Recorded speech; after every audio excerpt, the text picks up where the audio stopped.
Hi, I'm Conor Byrne, and this is That's What I Call Marketing, the podcast where you will hear from the leading lights in the marketing world and listen to their unique insights. Well, welcome to Season 3 of That's What I Call Marketing.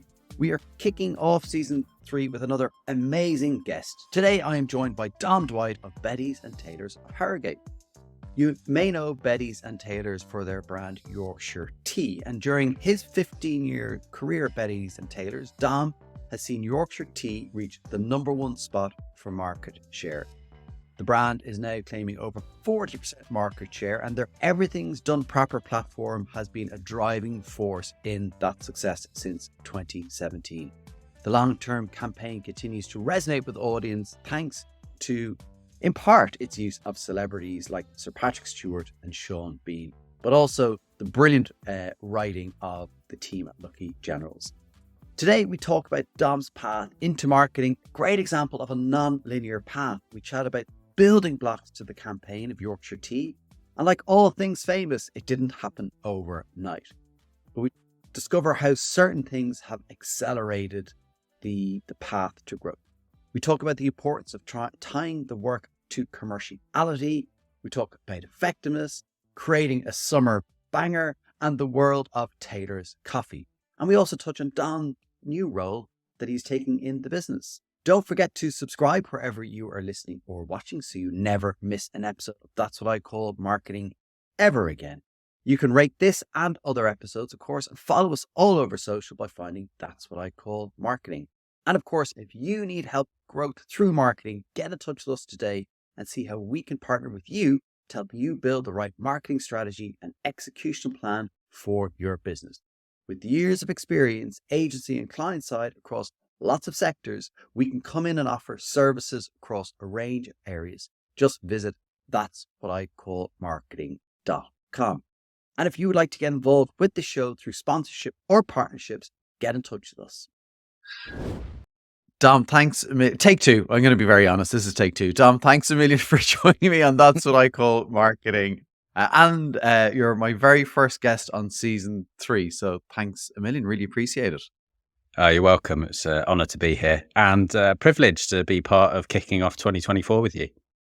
Yeah, brilliant. Well, listen, anyone who may not know you, I'll let you just do the brief introduction to Dom Dwight. Sure. Well, so I'm Dom Dwight. I was the marketing director at Taylor's of Harrogate. I'm moving into a new role, but staying with the company, which I'm sure we'll talk about later. But I've been marketing director for 7.5 years, been with the company for 15. Prior to that, I used to work in regional journalism as an editor and a food writer, and I kind of made my way into marketing through copywriting and then social media. And I suppose the biggest thing that people might know our company for and the work I've done is for Yorkshire Tea. So in the time that I've worked for the business, Yorkshire Tea has gone from being kind of distant 4th place standard black tea in the UK to the #1 by quite a long way. And I think our kind of marketing efforts have been pretty crucial to delivering that. So it's been a fun time to be part of it. Look, it's an amazing brand, amazing story, and I can't wait to get into it. I'm always fascinated by people's paths into marketing. As you say, you were into journalism, but you did music in college, am I right? No, I played in a band. Oh, you played in a band? Yeah. No, at university, I studied English and history of art, but in my sort of late teenage years before university, I got very into drums and I had a variety of bands going on with friends. And then when I went to uni, I was very on a mission to find like-minded musician type folk. And actually, if I'm honest, the being in a band element of university probably became more of a priority than the course I was studying. Yeah. Any success? Were you in the charts? No. No, we had like quite a lot of local success I went to university in Leeds, and we basically played, the band was called Brass Moustache, which works in both a northern and a southern accent. And we played kind of every venue going, did quite well, but never got as far as a recording contract, which was obviously what we were really shooting for. Yeah. And my bandmates basically concluded that we needed to move to London if we were ever going to sort of get anywhere. And at that point, I was starting to fall out of love with doing being in a band for a job because it made it less fun. And I'd also, I was starting to get quite serious about a girl that I was seeing, and it kind of felt like I was being forced to make a big choice. And I'm quite pleased with the choice I made because I'm now married to said girl, and that worked out very well. But yeah, just long story short, the band then moved to London, and they got signed within about 6 months. Stop. Did they? Yeah, they did. And I think they had maybe 3 or 4 really fun years of touring and, getting treated like royalty depending on which country they went to.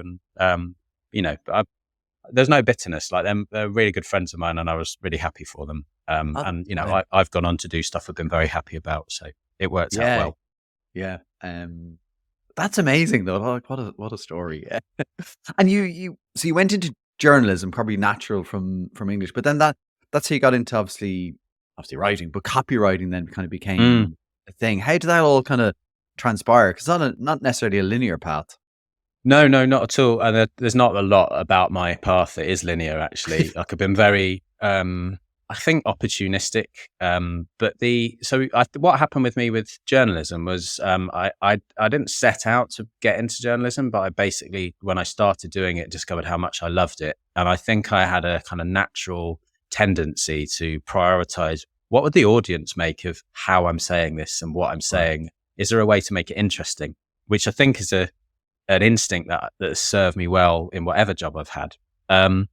But the thing about regional journalism is just that in the time that I was working there, this is like the noughties, the mid noughties, and the rise of internet advertising was basically killing most regional journalism. It was taking all of the ad revenue out of it. So I just felt like I was working in a very precarious industry that already was quite badly paid in the first place. Right. So I kind of started diversifying like lots of journalists do. I was freelance sort of writing for other publications, doing restaurant reviews like for the Yorkshire Post and things like that.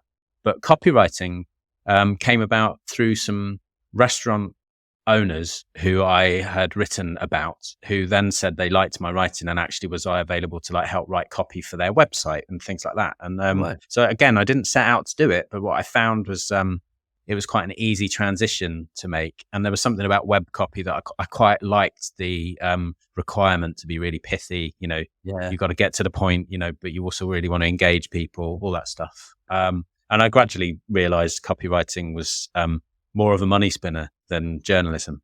And the part of me that was maybe ethically conflicted that thought that journalism was where all the integrity lay, I think I gradually realized that's not true. Like when you're a journalist, you're still flogging a product. It's just a product is a magazine or a paper.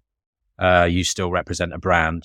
And actually, if you're careful about who you do the copywriting for, you don't feel like you have to compromise on your own integrity if you feel like you're promoting something that is something you could be proud of. Yeah. That and was advertising? Were you interested in advertising then? Because it's kind of like the connecting dots, right? Because you were kind of one thing lead to another. But was there kind of a, what this is I think it's like several different strands of things I've been interested in or good at over my life. So I was very interested in advertising when I was a young teenager, and then to the extent that I actually did my work experience at GCSE age was with Saatchi & Saatchi, because I grew up just in southeast London, so it was possible for me to do things like that, which was great. But I think in my late teenage years, I became very sort of, I guess, shaped by the music and the culture that I was interested in, which was all very, very anti-commercial and anti-corporate. Right. You can't be listening to Rage Against the Machine and then planning to be the machine, can you? So I think I turned away from that stuff, but actually when I was in journalism, then copywriting, and then gradually realized that there were forms of copywriting and forms of marketing and forms of advertising that you could be really proud of because you're telling people about a good thing. Yeah. Then I think I got my head around, actually, there are ways to do this where you're not compromising. At that, because I actually worked in nonprofits for a long time, probably similar kind of thing. I was like, kind of do well in the world and that kind of thing. But actually, what I realized when I worked in fundraising and nonprofits, how competitive and commercial it was. I definitely had that naivety thing that I think loads of people have, which is you sort of think that certain industries are somehow purer Yeah. or Yeah. less competitive or whatever. And I just think that they're not. And that actually you can find problems and sort of integrity challenges wherever you go. So you've just got to be careful and choosy about who you work for, who you work with, who you represent, haven't you? Yeah, 100%. And then that obviously then led you to Betty and Taylor's. How did that come about? It was a copywriting role, was it, that they looked for Yeah, you to join? they had a. I mean, the funny thing is, that's not the role I actually applied for. When I was trying to diversify away from my journalism job, I had become quite good friends with the press officer at Betty's, Okay. just because she was a lovely lady who sent the most impeccably written press releases, always with a beautiful high res photo, and often with a free cake. Which, like, if you know regional journalists, like that, it's not complicated getting coverage. Like, just send them free things and send them a decent usable picture and, you know, good words. So I always had her pegged as like a good person, and I remember chatting to her about feeling like I needed a change. I'd learned enough about Betty's and Taylor's to learn that it was this quirky family-owned business, and I loved the family story. The more I learned about their values, the more I just thought, these sound like a good set of people. And they were advertising a role which was actually a campaign manager for their tree planting environmental campaign, which at the Okay. time was called Trees for Life. I mean, Betty's and Taylor's have basically been planting trees in one way or another since 1990 something. I think they've planted about 8 million trees Oh, so wow. far.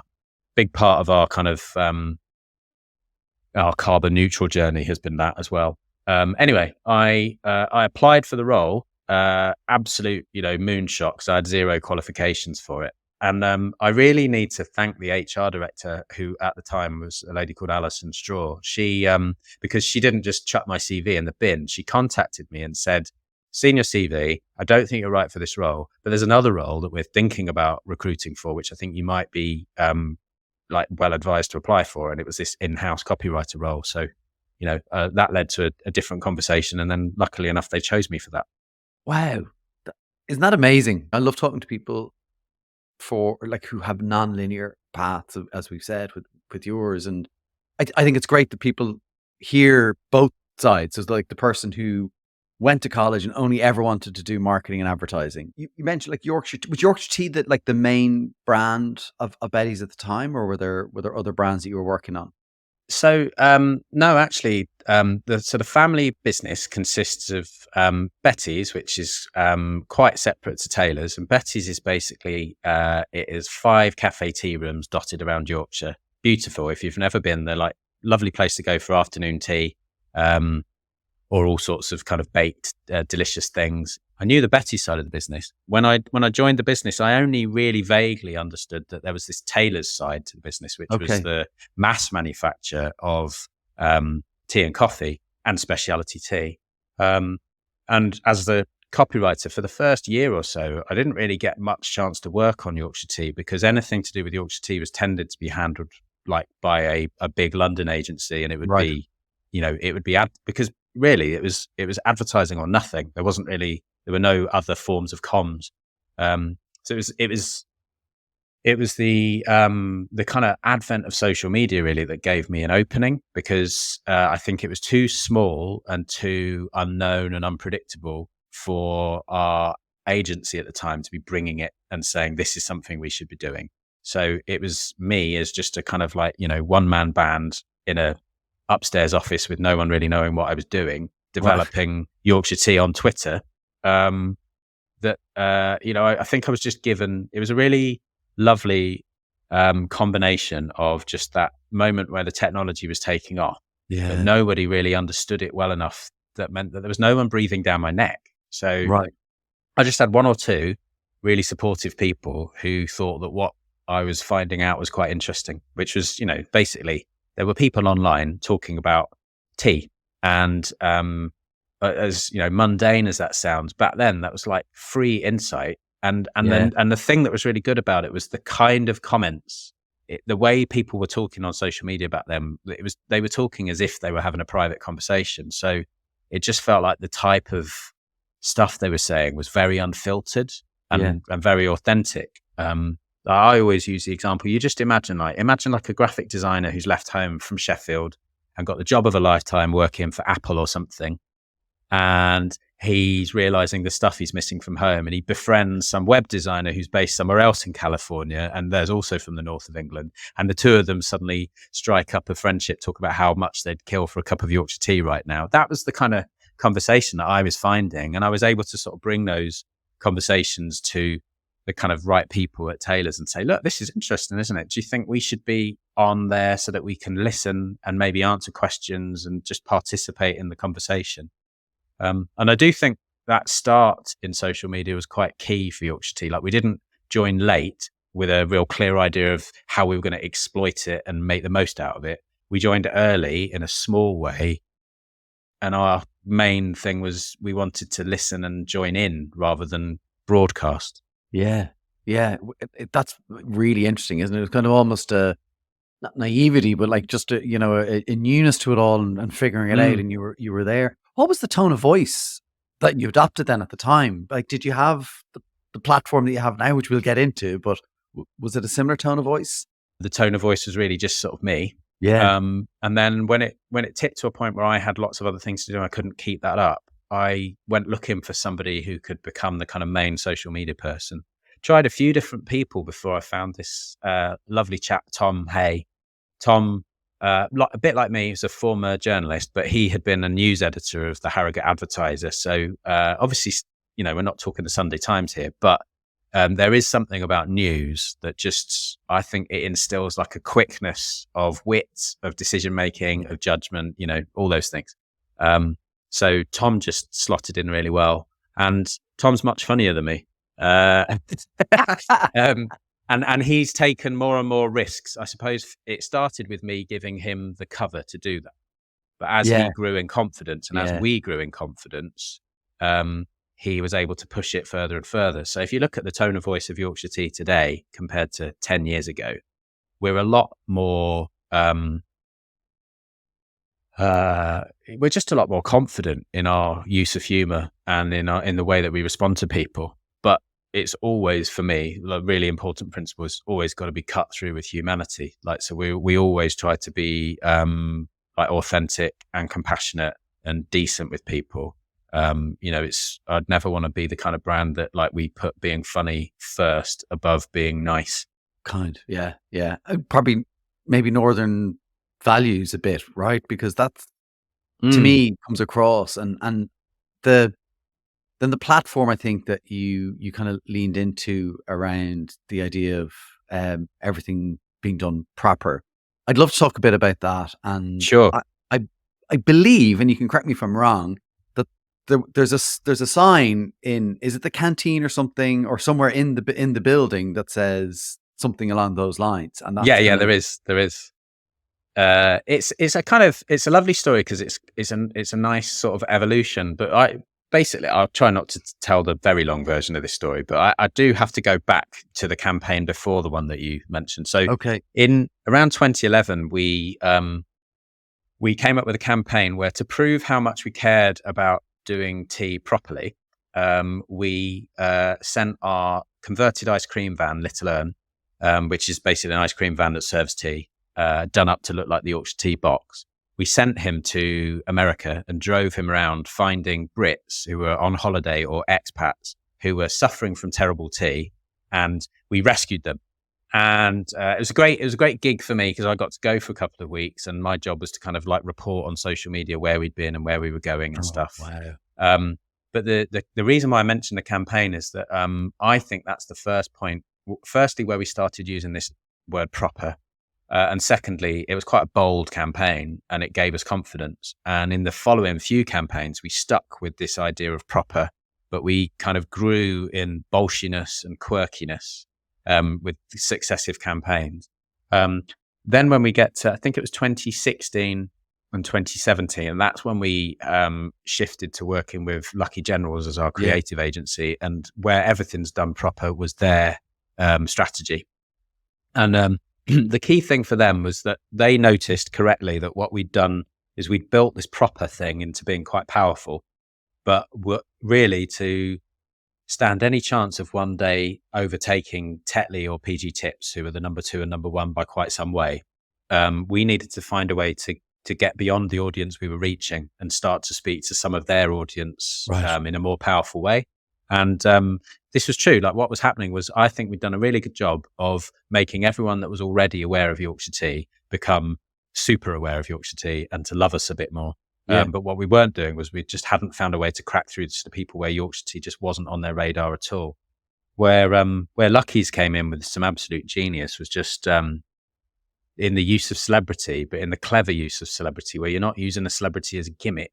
So this idea was, if we went out trying to tell people that Yorkshire Tea is better because of some technical product related claim, it wouldn't cut through. People would just not switch on to it, because people are quite habitual about tea, and we talk about sleep shopping. They're not very conscious in their choices. Whereas actually, if what we did instead was humorously and dramatically bring to life that we care so much about doing everything properly that even the smallest, most mundane things are done to the nth degree of properness. And what better way to illustrate that than to have some of the world's most famous experts at that thing. So, we had the hold music was performed live by the Kaiser Chiefs. Our interviews were conducted by Sir Michael Parkinson. Our internal package couriers were the Brownlee brothers, the Olympic triathletes. We had Sean Bean doing his rousing kind of general type thing, but as our induction speech for new starters. And then most recently, we had Sir Patrick Stewart doing leaving speeches. And the campaign's just been so successful. The Patrick was the most recent one, but I guess what we've done is we actually launched that campaign with 3 executions. So we started with the Kaisers, with Parky, and with the Brownlees. And it was, thankfully, none of those folk was quite as famous as someone like Sean Bean or Patrick Stewart. So we could afford those 3 groups of people. Right. Also, it was a completely untested idea. So, they don't know what they're getting into. So the price was affordable, basically. And there's just something really helpful about having 3 executions of the same idea in circulation at the same time. Because what it meant was, if you saw one, you probably got the point. But if you saw all 3, you definitely got the point. But with enough variety that it didn't bore people. And that really helped us understand that we were onto something. So yeah, this where everything's done proper is really working for us. And the time of sort of recording, we're not hearing anything to suggest we should change yet. And then finally, just back to your original question. Sorry, I did say it was a long answer. Where part of this came from was, when we've been talking about proper, one of the previous ads had a line in it where it said, "We don't do things like that around here. We do things proper." And "we do things proper" as a quote had been printed in a big decal on one of the office walls. And when Lucky's came to see us, they saw that. And I think it just really imprinted it upon them that, like, this is for real. Like, it's not just a strapline. We mean it. And isn't that lovely when you find something that's actually like really authentic, true to the brand, and people walk past it every day in the office or wherever, that they live it and believe it, and then it's kind of, you're not trying to make something up, I guess, but it has a real place. I mean, I do understand that sometimes if you're starting something from scratch, you kind of have to start with an intention and then make it real. But what I've never really been into is I suppose this is maybe the anti-corporate part of me is still there. It fills me with existential dread, the idea of being in a business that's got values printed on the wall, but everybody knows that actually those values are nonsense, and they're not lived, and they're not real, and they're not sincere. So this whole thing about authenticity, I think it's incredibly important personally for me. I feel like, together with my team and a bunch of other important people, we've made it essential to Yorkshire Tea. And I'm therefore really happy with that formula, because it works for me as an employee, and it works for the brand, and it feels like it works for our consumers. So, it's a win-win. Yeah. Did you, when you were, it's very interesting. I actually didn't know the 3 executions was almost an intentional thing, right? And kind of, were you not hedging bets, but were you kind of were you thinking, well, if two don't work, one might, or were you more kind of, it was a way to tell the story in a better way? I think there probably was a little bit of hedging our bets going on, but it wasn't from a negative place of we had concerns about any one of them. Right. I think there was a little bit of being spoilt for choice and then realizing maybe we didn't need to. That we did. I guess what we particularly worried about was each of our first executions felt like they were strong, but would they really get noticed by the whole country? Because that was, you remember the point I made earlier about wanting to cut through to those diehard PG tips and Tetley drinkers. And the more that we tried to weigh up each execution as the sole execution, the more we thought, well, look, I think we wrongly or rightly, we presumed that Kaiser Chiefs would probably speak to a young audience, that Parky would speak to an older audience, and that the Brownlees would probably speak, we thought, to a more of a sporting audience, which therefore means it's probably a little bit more male. And we were just trying to make sure that we had covered as wide a sort of set of audiences as possible. And in your discussions and your conversations with Luckies and also people in the business, did you talk about fame? Because fame, these obviously are fame ads. I guess at some point early in the brief, we agreed that what we were trying to achieve with Yorkshire Tea was to make it culturally famous. Okay. And I think that was a Lucky's push, because what they saw was when you looked in the Yorkshire Tea community, like the online audience, and we got quite a absurd amount of loyalty and engagement, and in some cases evangelism for Yorkshire Tea. So when you look into that space, what you see is a brand that means a lot to a bunch of passionate people. And I think what they were thinking was, we need to find a way to tap into this magic and make some of that feeling spread around the nation. It was just their smart play was that actually, if you use this idea and you particularly lean on the use of celebrity, then that's the way. Because if the person watching the telly Yorkshire Tea doesn't really resonate with them yet, but they do know who Parky is, or they do know the Kaiser Chiefs, then that's the way that we get into their frame of reference. And that has worked.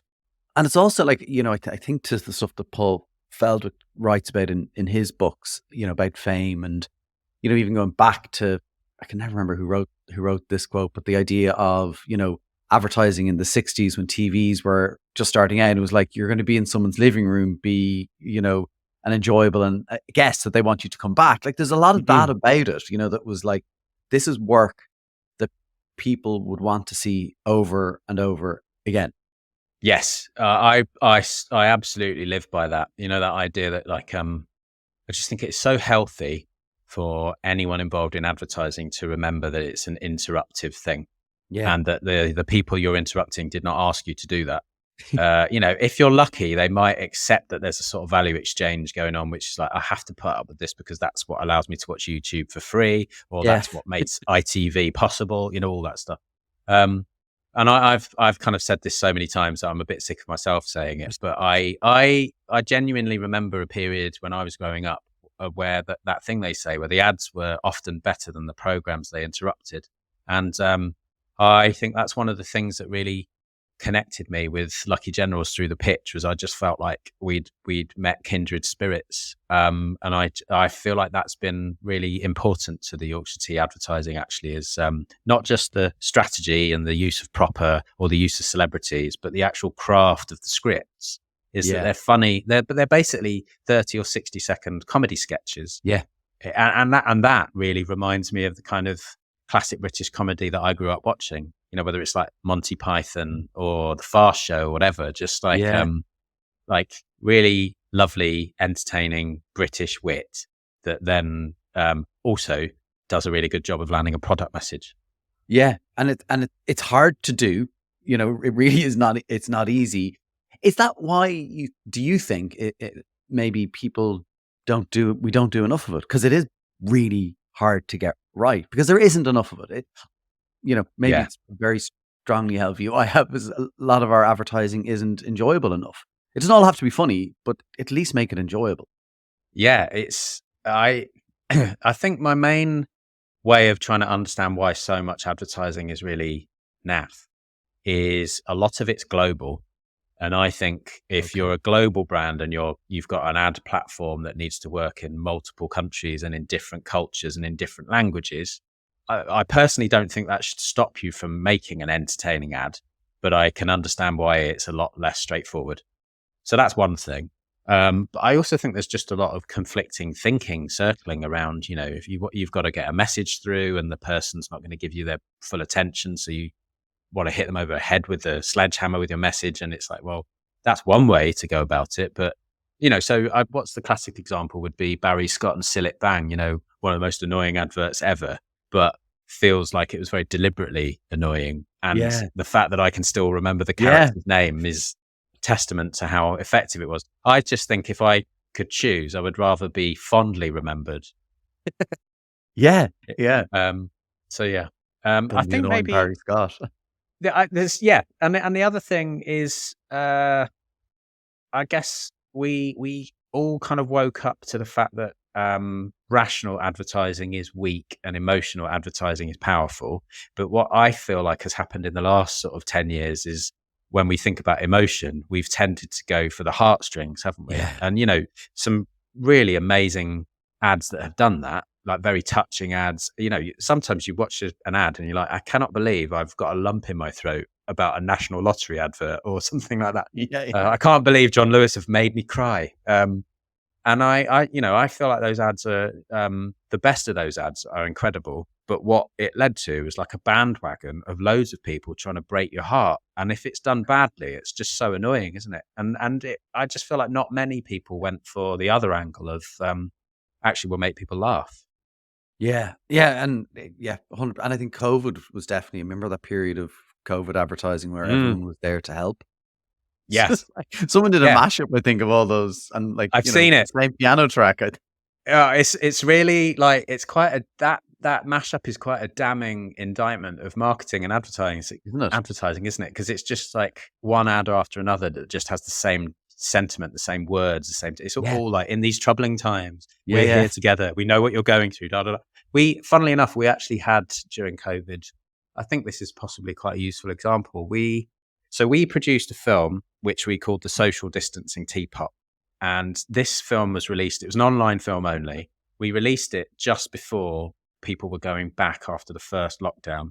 And it was an idea that Lucky's had that we were playing around with for a while. But to be honest, I think my team felt a bit nervous because it was a humorous ad. And it's like, really? Is it okay to make fun and have a joke about COVID? Like, it's quite a serious subject. But our angle that we were coming from was recognizing that in Britain, it felt like there was a sort of shared cultural truth, which was we were all feeling quite nervous and awkward about going back to work. Yeah. Some of those nerves were about serious things, but most of the nerves were just about like, oh, it's going to be a bit weird, isn't it? Going back to work and trying to maintain 2 meters distance. And so long story short, the idea of the video was we created a teapot that had a 2 meter long spout. So that the teapot served as a way for you to do tea together, but keep a respectable distance. Probably should have sent one to Downing Street, shouldn't we? Yeah, exactly. Oh God, it was so good though. It was what was needed. You know what I mean? It was like, okay, yes, we can have a laugh. One of the things I did want to ask you about, because you touched on it, when you joined, you were fourth in the market. You're now number one. Number one, by quite some way now, yeah. And somebody had sent me a note a while ago, last season, about this podcast and said, "Oh, it's just a hiding place for brand marketers."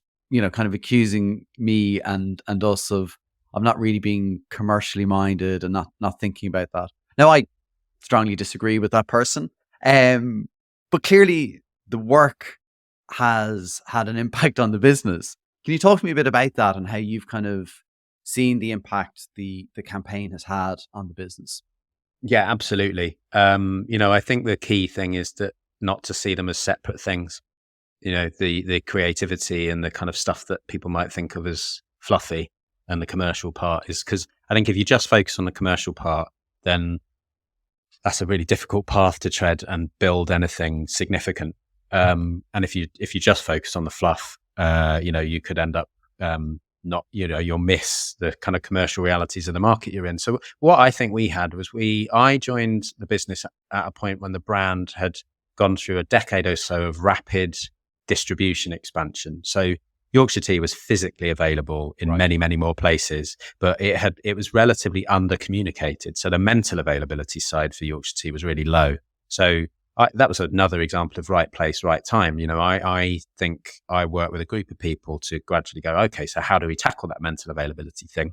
And, it took a leap of faith at first for the powers that be within the organization to sign off a higher level of media investment and to go for a slightly more creative ad approach. It's worth saying, we didn't get it right straight away. So prior to that campaign that we did in 2011, where we went to the US, we'd had a few goes, and some of the executions kind of worked on their own, but they didn't ladder up to anything big and lasting. And some of them didn't really work. So the US campaign and the use of Proper was our first campaign where the feedback we got was Proper is working. Because the ad was quite bold, it got the trade way more interested in Yorkshire Tea. Right. So we were finding that they were quite supportive, and when you're trying to get better display at a time when you're advertising, their belief in our ad helped us.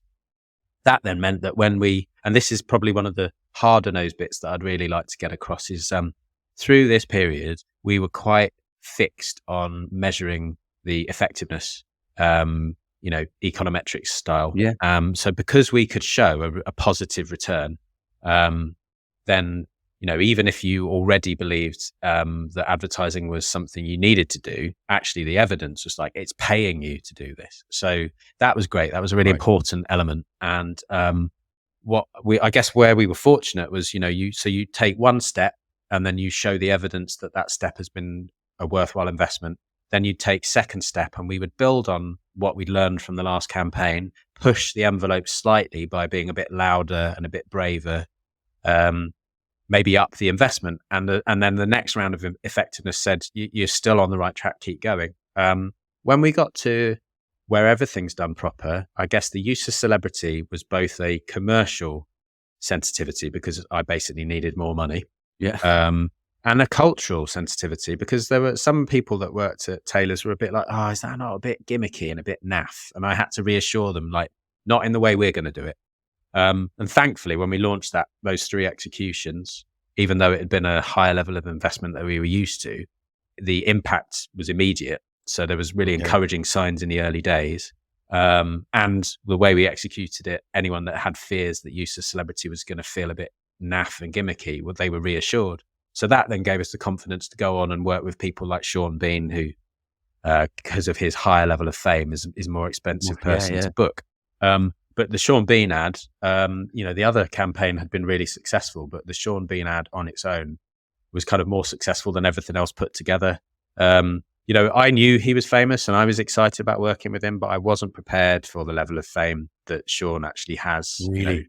Because I was thinking people basically think of him as he's the guy out of Game of Thrones and maybe Lord of the Rings. But actually, there were people coming out of the woodwork. I had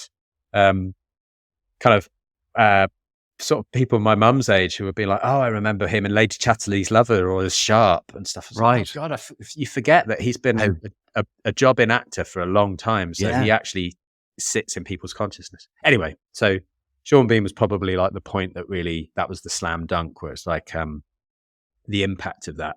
When we launched Sean Bean, our market share, we basically overtook Tetley at that point and became the number 2. Oh, wow. So that helped as well, when you've got the evidence, but you've also got a key milestone that gets everybody excited. And then around about the time just before we launched Patrick Stewart's version, we also then overtook PG Tips. So when I first joined the business, I think Yorkshire Tea had about 11-12% share, was in 4th place. PG Tips and Tetley had about 34-33% share each. So huge, dominated the market massively. Now we've got 36.7% share, and PG and Tetley are down in the low 20s. In fact, in the last quarter, we've just passed the 40% mark for the first time. Wow. So it's mad. I've always believed in Yorkshire Tea, but I don't think any of us really ever thought it would go this far. That big. Uh, Like, and was that like an articulated ambition that you had at the time to be number one? for quite a long part, no. I think we basically we were a challenger brand in that we wanted to prove that the other guys were wrong, kind of thing, and that there was a better way. So Yeah. I felt like we had a big mission, which was we wanted, because the other thing that's worth adding is all of this time, like the standard black tea category, even though it's a massive category, all of this story, that category's been in decline and it's still Yeah. in decline now. So um, I think rather than focusing on trying to be the biggest, we were just trying to focus on being the best and to have a positive message that this product in this category was not yesterday's news. And it was something to be excited about and to remember how much Brits in particular love it. Um, Yeah. I think it was really once we got to the where everything's done proper campaign and we had this ambition of becoming culturally famous, that was the first time that we started talking about shooting for number one day. But Right. even then, I think we felt a bit uncomfortable making it all about being number one. Like we wanted, like I said, I think we've got a real thing in our business about it's better to be better, not bigger. Right. And if bigness comes as a result of being better, fine. But we're not out for bigness in the first place. I think Isn't that that is where a lot of companies go wrong. Yeah, that's really interesting, isn't it? Like as a culture to work within, that it's about being the best. It's a very different articulation of maybe the same thing as you say. Ultimately, it might lead you to being number one, Mm. but being better is a really interesting way of talking about it. One of the things, obviously, that has happened has been like fresh consistency. You know, as you've said, you've had different executions Hmm. of effectively the same creative idea, but just done differently and brilliantly. And like I do think clearly famous people, but the acting. I mean, the Sean Bean one is just unexpected when you know what I mean. And then the fire drill, it's just such a brilliant line. Like it's so I'm good. glad you liked it. Thank you. But in 2023, 2023 was the year of music for Betty and Taylor's, both tea and coffee. Yeah, true. And thank you. Yeah, because it's often the Yorkshire Tea story can kind of take over because that's the kind of like real incredible success story. But we have also got other brands. So Yeah. there's Taylor's Coffee. But just quickly on the Yorkshire Tea point. So yeah, 2023, we've had an idea for a while. It was one of those insights that comes from those early days of Twitter that I first started talking about. So we know that there are a lot of people out there that are so picky about their tea that they will take tea on holiday with them. And it's like, I think this maybe exists in other cultures, but it's definitely true of Brits. And it's an idea we've kicked around for a while, but it was only this year that we kind of developed the confidence and set aside the Okay. capacity to do something about it. And because we wanted to make a piece of content that was all about taking tea on holiday, we've had some success with doing musical comedy videos online before, but this one was much sort of bigger and bolder. But we just thought if we're going to make a comedy song about tea and about taking tea on holiday in the summer holiday, it's got to be a banger, which Yeah. kind of led us to the idea of what if we made it all about a young lad going to Ibiza?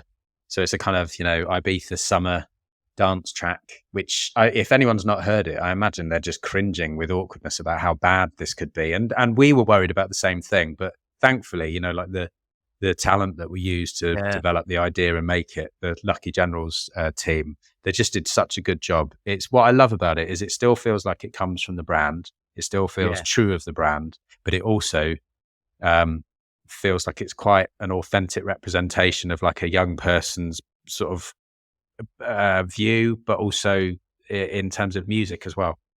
Yeah, it's so good. I like, and sorry, the insight into, the packing. I remember we were kids, we'd go on holidays. My mom, she would have packed a teacup and tea bags. Like that was, Wow. it was very kind of, she would drink out of the teacups when we went away.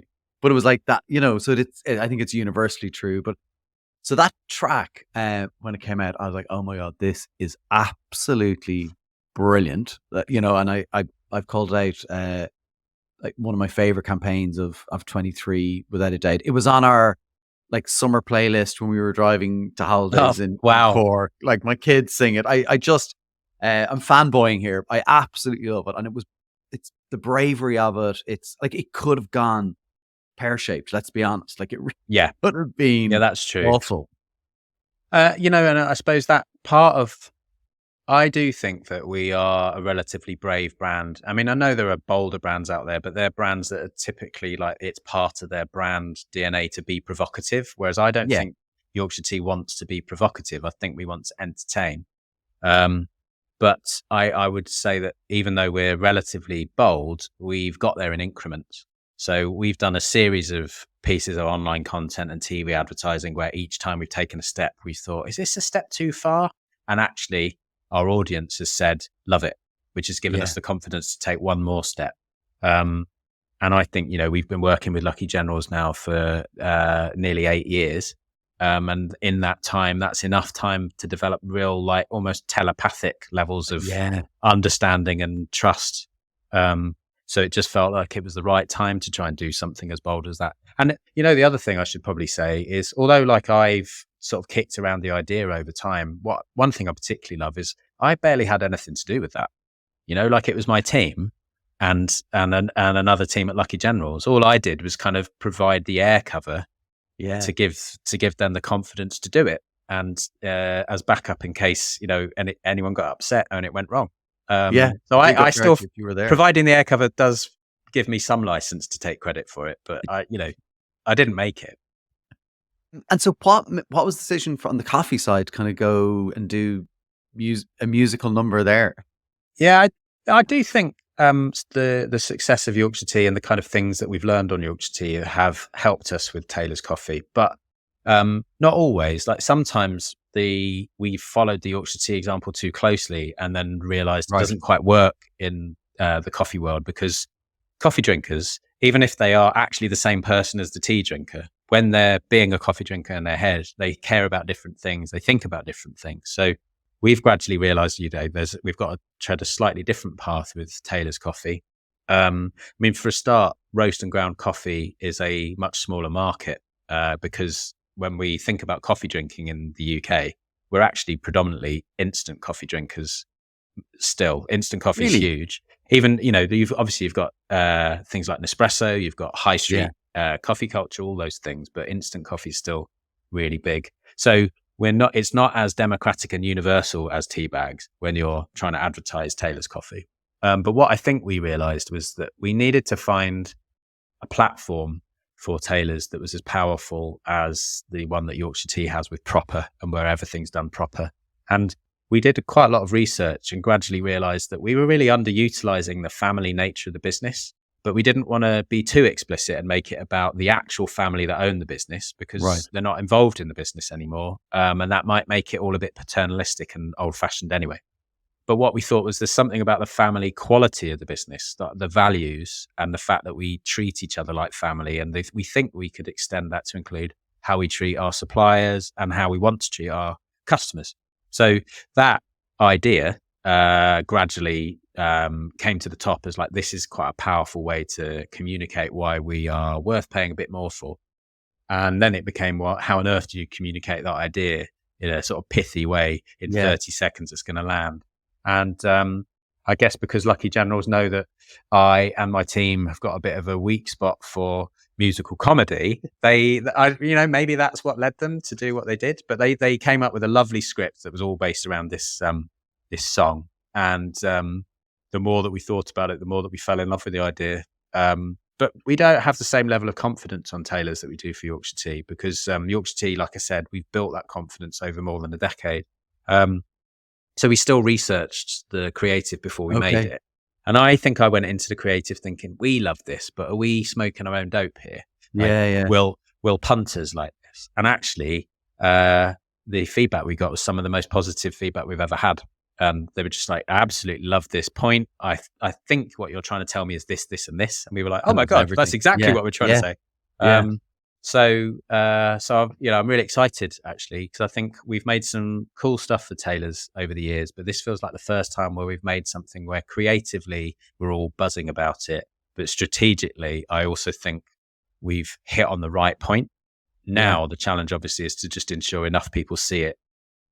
Right. Yeah. Which gets into your media investment piece, right? Yeah. How do you think about, you've talked about media investment a couple of times. How do you think about your approach to media investment?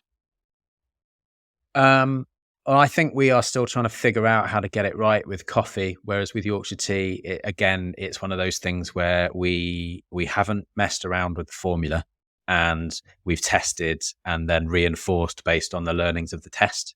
Whereas with coffee, I think we've tried various different things, and no one thing has jumped out and gone, this is the right way. Okay. So, and we've also had some, everybody went through it, didn't they? But during the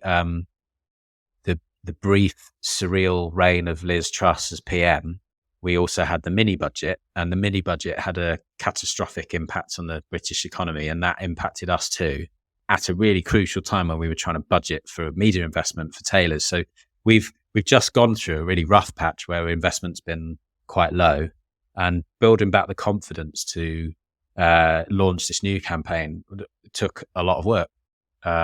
Because it just felt like there was so much uncertainty. So the research really helped in that case. And the latest, we've had the first wave of our brand tracking come back on our first burst, and it's really encouraging. So folk that have seen the ad and recognize the ads, like the messages they're taking from it are exactly the things we needed them to take.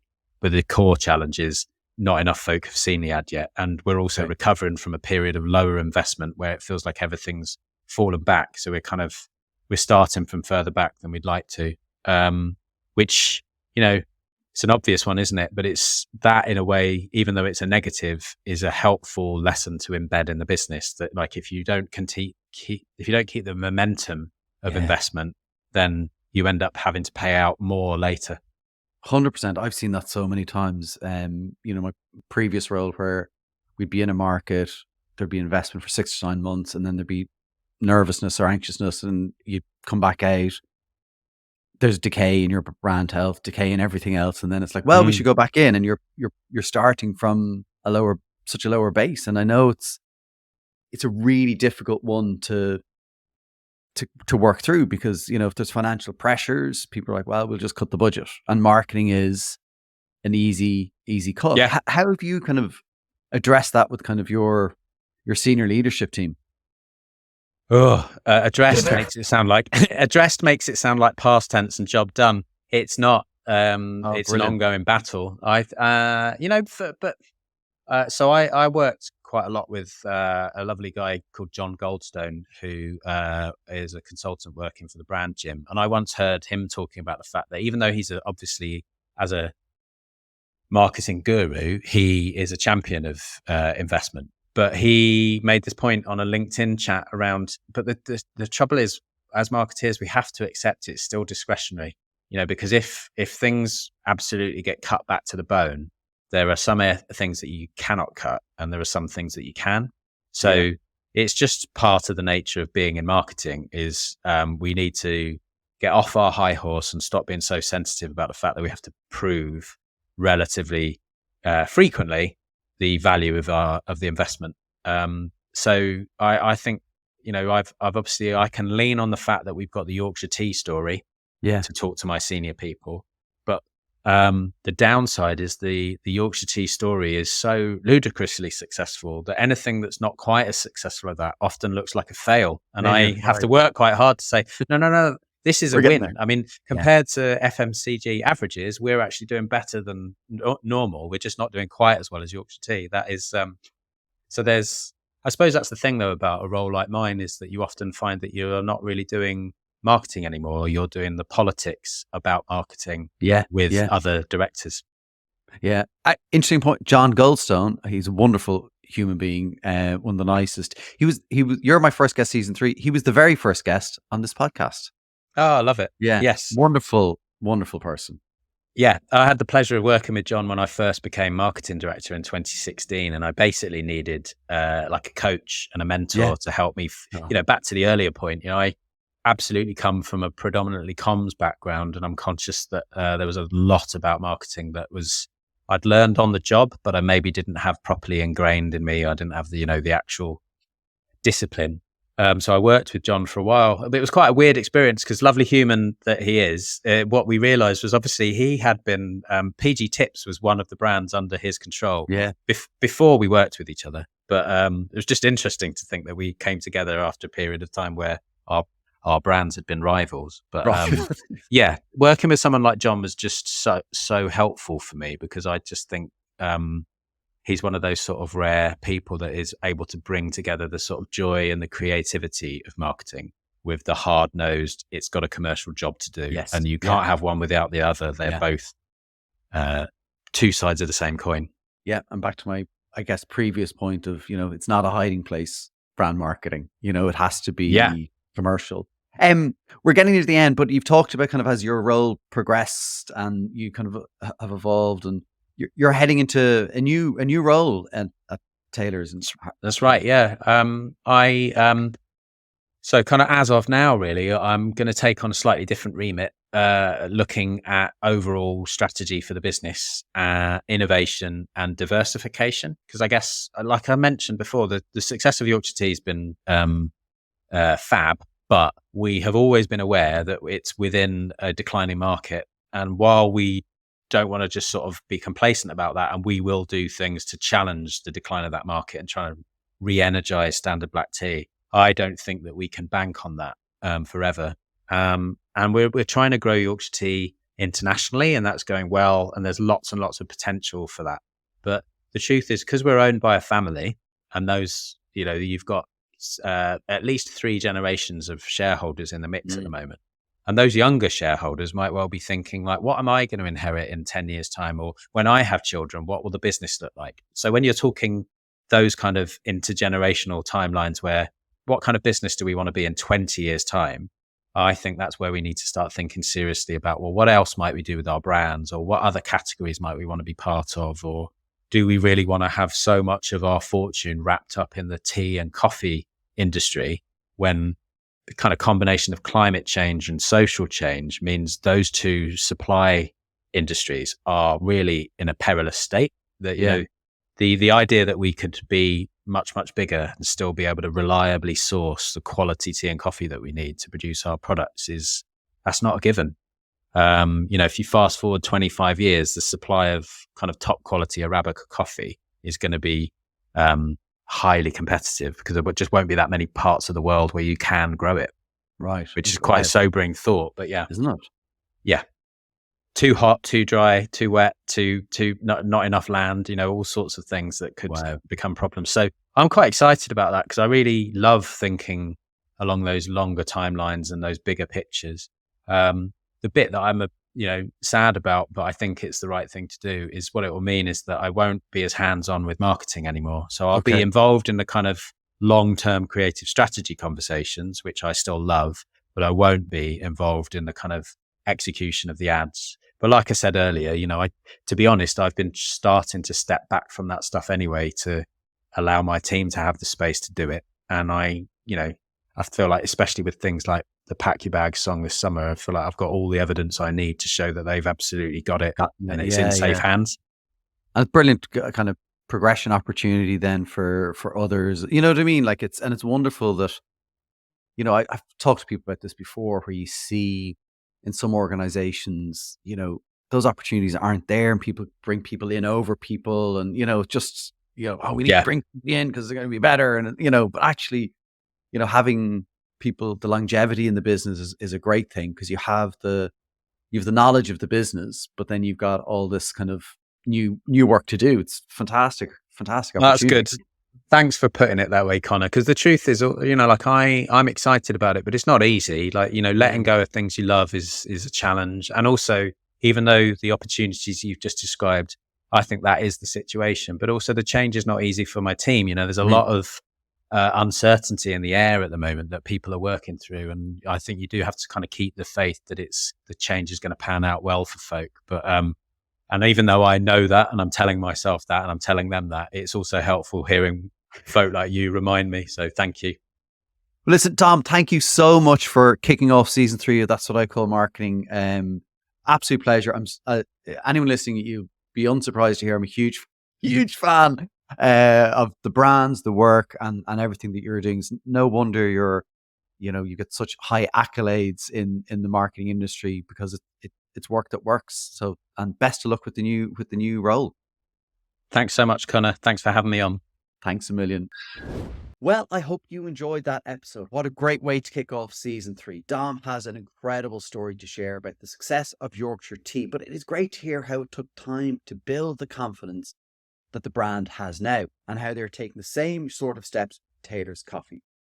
It is such great work, and it really be interesting to see what Dom does in his new role, and how the marketing team will continue to deliver amazing work. Well, that's it for this episode. As always, thank you for listening and watching. Don't forget to subscribe to That's What I Call Marketing wherever you are watching or listening, so you never miss an episode again. And if you would like to get involved with the show through sponsorship or partnerships, get in touch. And if we can help you with your marketing, visit that'swhaticallmarketing.com and see how we can help.